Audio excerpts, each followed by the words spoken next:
Hey Jason, I'm sifting because I've got 3 pieces in here, and when you sift, it gives you a little bit more opportunity to keep the pieces in the place where you've got them placed.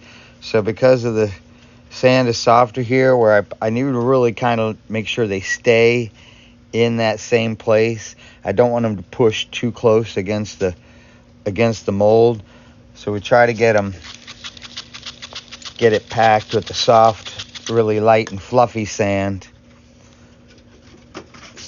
around the edges so it doesn't move. You with me?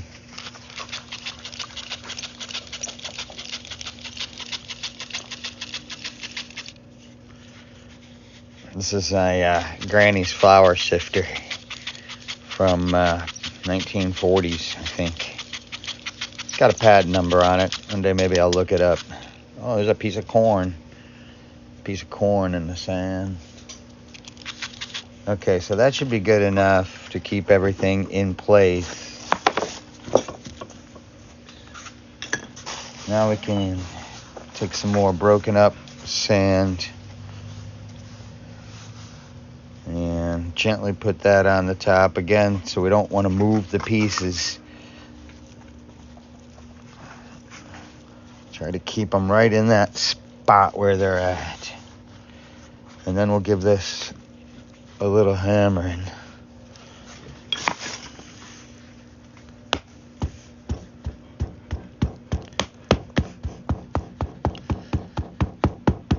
And hopefully they stayed pretty close to their original position. That would be nice.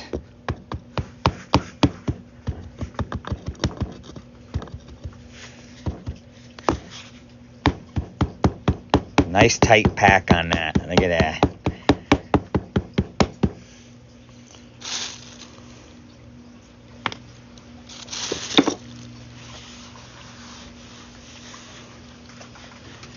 And then we'll just throw the rest on top here, and we'll use our roller to get the rest of it in a nice even pack.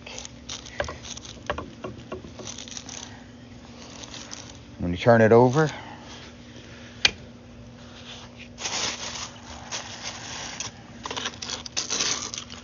get that nice and flat. All right, so we got pretty good positioning on those 3 pieces. That's what we want.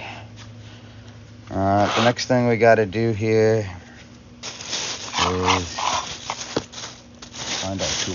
Where's my carving tool? I'll be right back. Where's my carving tool?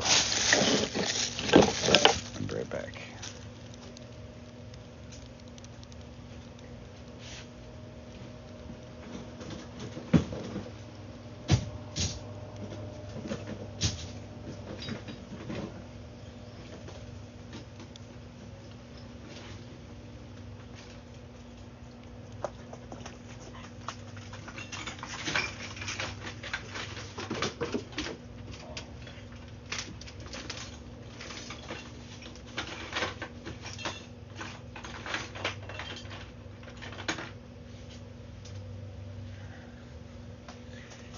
Well, apparently my carving tool is MIA, so we'll make do, and we'll use this one.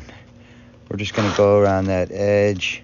Sometimes I can just take my finger and rub right around the edge like that. We can take a tool and do it. Get that extra sand brushed off. You don't want to leave anything in here either. You want to make sure that your piece is cleared out. If you got any sand in there, we are going to repowder it, but sometimes you could have to take a nylon brush depending on how high your relief is. And give that a quick carve around here.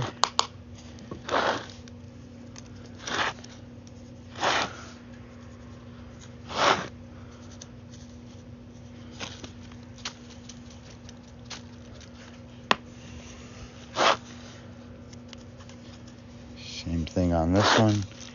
Just get it a nice, I just want that little bit around the edge revealed, so when the piece falls out, Doesn't take any sand with it. You want to make sure your edges are nice and cleaned. If you got any rough edges when it comes out of the 3D printer, it's important that we smooth those edges off with a piece of sandpaper. Thanks for the follows, gang. Now a little bit of our release powder to make sure that those two sides. I also want to check these rails. Sometimes the rail gets a little extra buildup on it. I want to avoid that. It can happen when we're packing. And good amount of powder on there. Make sure that we don't get any stickiness. Don't have any big chunks of powder. It's kind of nice and fluffy.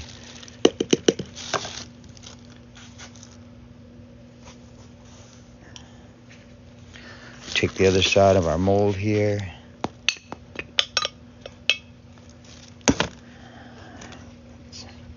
Make sure that the rails again cleaned off.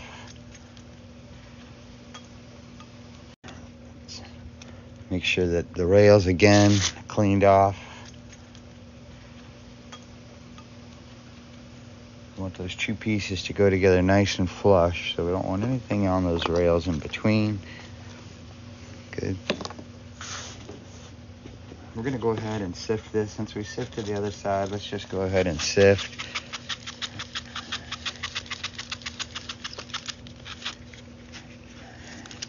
Get that nice, soft, fluffy sand on the face of your piece. I'm using a 140 Petrobond. And they do come in, the Petrobond sand comes in different grades. You can actually get a finer grade than this.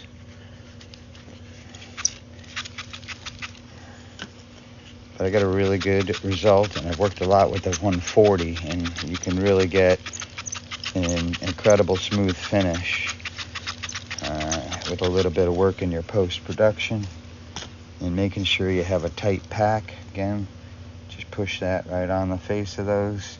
Sifted sand is down. Break up some sand so we don't have any big chunks that'll push through that soft sand, and that way the light chunks just kind of lay on top. And once we get that good layer done there, that's when we're going to do our pack again. We don't want to pack this super hard.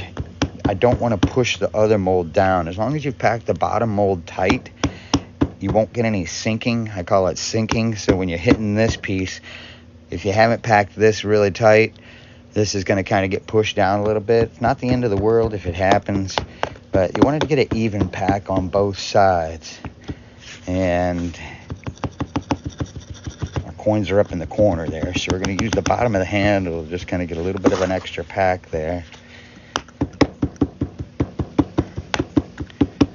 And that's pretty tight right there. So lastly, we can pile up our sand on top, use our roller, make sure it's nice and even. Nice. The roller's nice to get an even pack from top to bottom. Sometimes when you just hit it with the hammer, it'll pack in some places harder than it does others. So I like using a roller. When we lift this off, this should be nice and easy to release. I shouldn't feel any kind of friction. Yeah, look at that release. That's a nice release right there. Nice and clean. Our Wisconsin coins.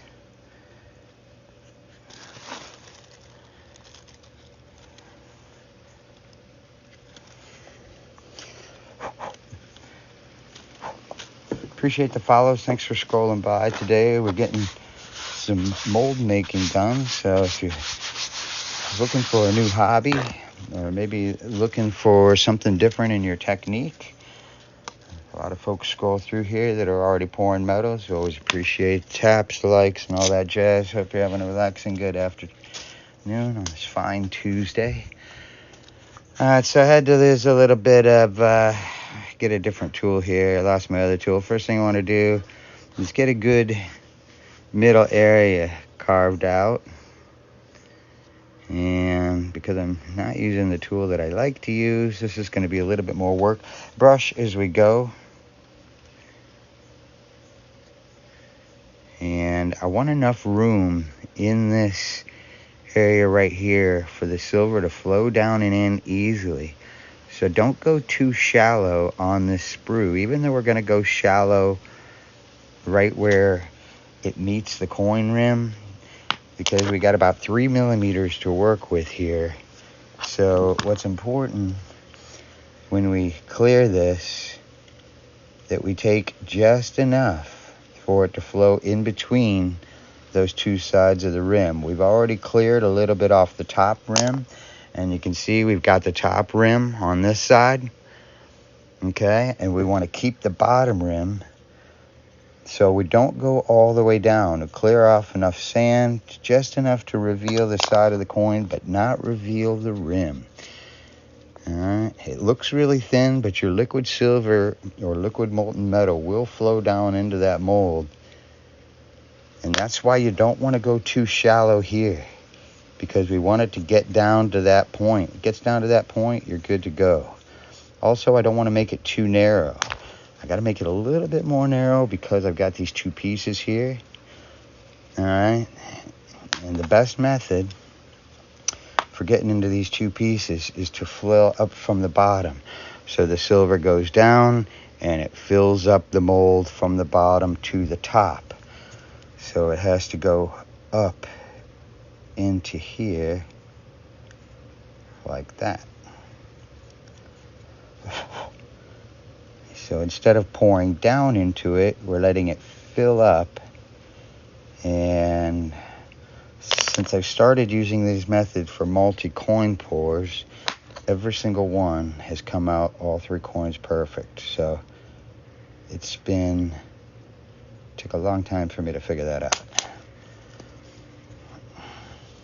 All right, same thing here. It's going to fill up. Again, you don't want to make these too narrow. You got to have some depth into them. So remember, when we're pouring the silver, we not only got to have enough in the crucible to fill up our coins, but we're also going to fill up this whole area too. We want our sprue to come up to at least here. So if this coin is 32 grams, and then these are 8 grams each, quarter ounce. So that's going to be 1.5 ounces just for my pieces. Another probably 1.5 ounces for my sprue, and another ounce on top. So I need to pour at least 3 to 4 ounces into this mold to get it to pour right.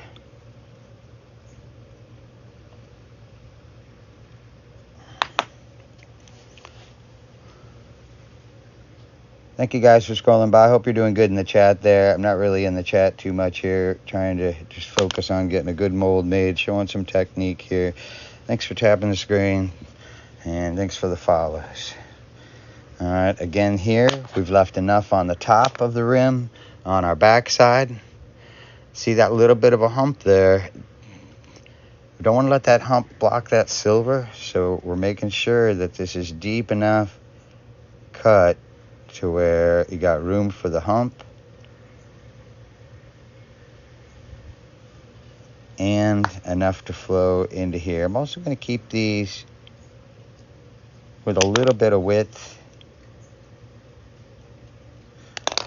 so they've got a little, they can kind of flow up into the coin. All right, good dust off here. What I want to do, make sure that there's no loose granules there. All right, the next thing we're going to do is cut our holes. And for our air vents on this, we only need one good vent at the top here.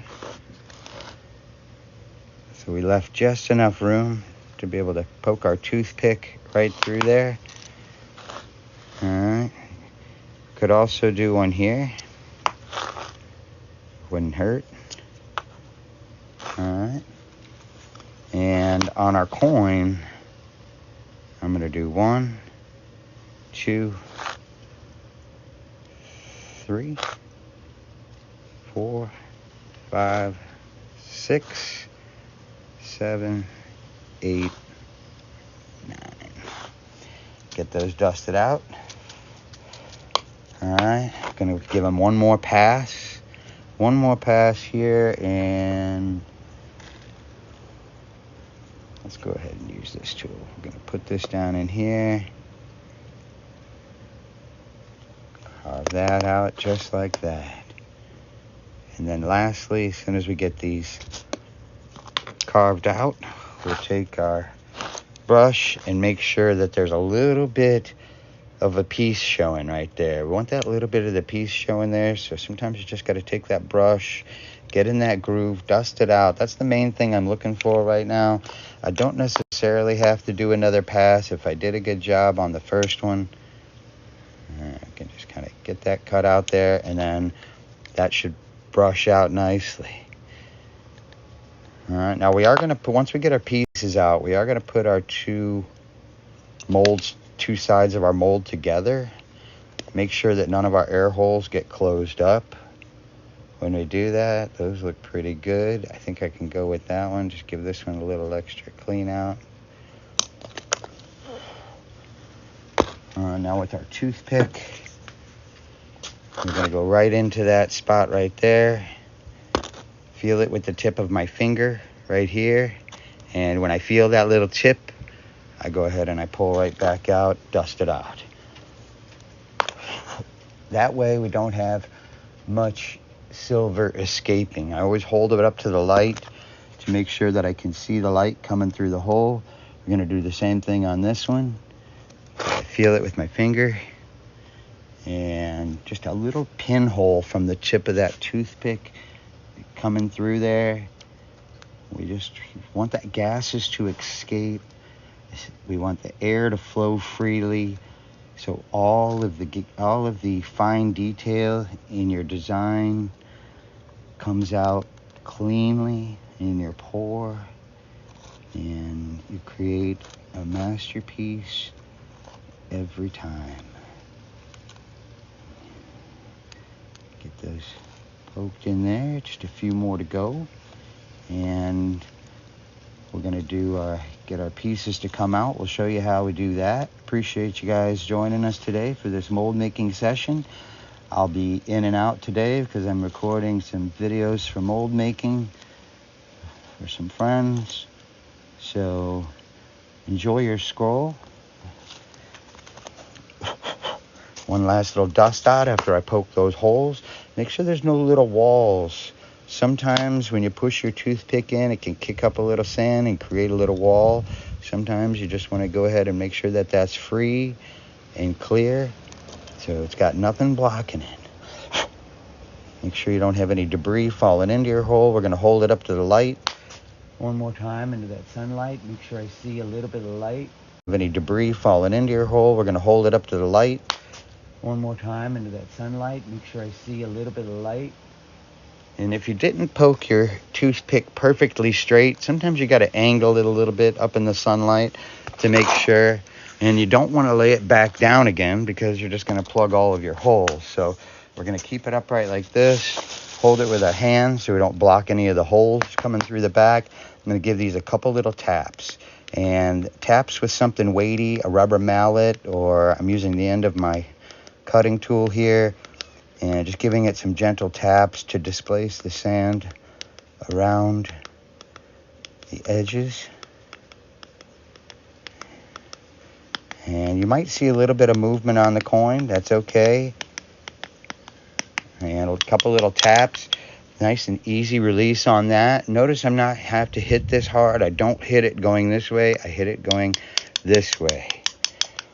Some of the flasks are different. Some of the flasks that have a nice smooth inside, and some of them have a really rough kind of inside. The rough is actually a little bit better. So if you feel on the inside of your flask and it's rough, it'll actually hold the sand in there a little bit better. If you feel inside there and it's really smooth, just be cautioned because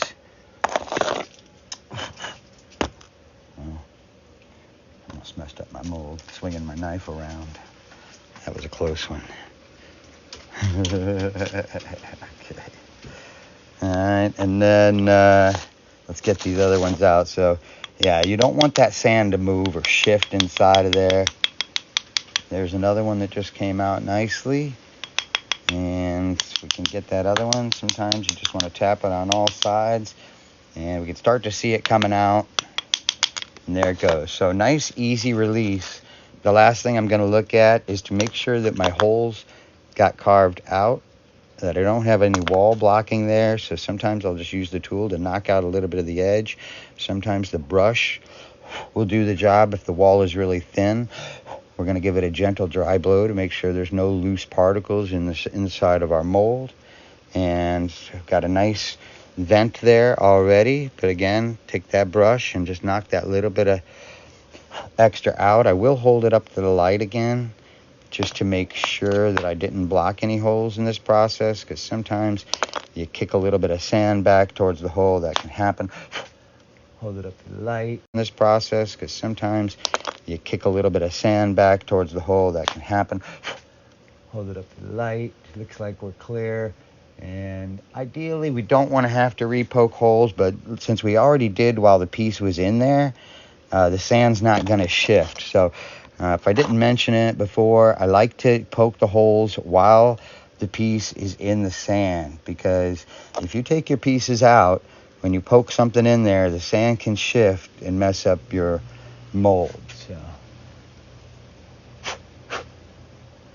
and did get this one closed up a little bit, so I'm just going to slide that back in there, feel it on the tip, and hold that up to the light. Good. We got nice clear airflow going through there. I've got nice vents. Now let's check our bottom coin, and we should be good to go. That's our first mold of the day. Thank you guys for joining today. Last little thing is always going to give these a good brush out. Make sure I don't have any loose little bits that can fall down in when we pour the silver. Sometimes a little bit of powder on there will help you see the loose bits, or make sure that the loose bits are off there. I do like to cover the entire mold on the inside of the sprue area here with sand. That way, if I'm a little iffy on my pour, the molten metal doesn't hit the iron cast flask when it goes into the mold. It just hits sand. So there's some tips for you today, and I hope if you're looking for a new hobby, that you really can find a lot of fun and passion in pouring metals. I enjoy it a lot. This is my 5th year, and we got a lot of great folks here in the community that are also pouring silver as well. And thank you guys for joining today. Just want to also let you know that we got a really cool event happening here on TikTok on November 1st. We have 11 pour artists. We call them porn stars. We've got 11. They're all going to be getting together for a big show right here November 1st at 7 p.m. We'd love to have you join and check out the incredible art that's coming out of the sand. Again, 11 different artists this year in the 2025 Meltdown right here on Drone Silver 999 on TikTok. So thank you again, everybody, for joining. I hope you have a beautiful day. We'll be back for more mold making later. Peace out.